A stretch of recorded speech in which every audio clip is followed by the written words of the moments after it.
বিকেলের নাস্তা হয়তো বা সকালে আপনার ব্রেকফাস্টেও দিতে পারেন বেবিদের টিফিনেতে। হ্যালো এভরিওয়ান, আসসালামু আলাইকুম। আবারও চলে আসলাম আমি মেহজাবিন লিজা। ওয়েলকাম আমার ভিডিওতে আপনাদের সবাইকে স্বাগতম জানাচ্ছি। কে কোথা থেকে দেখছেন একটু কমেন্টস বক্সে জানাবেন।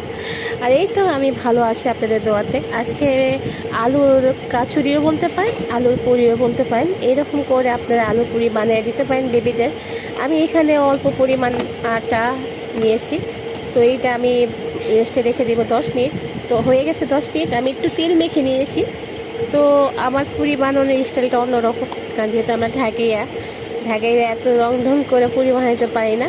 তো আমি যেভাবে বানাই সেভাবেই আপনাদের সাথে শেয়ার করলাম।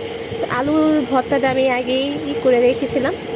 তো এই তো আলুর ভর্তাটা অল্প পরিমাণ পেঁয়াজ, কাঁচামরিচ, ধনিয়া পাতা দিয়ে আলুটা সিদ্ধ করা ছিল, সেটা আমি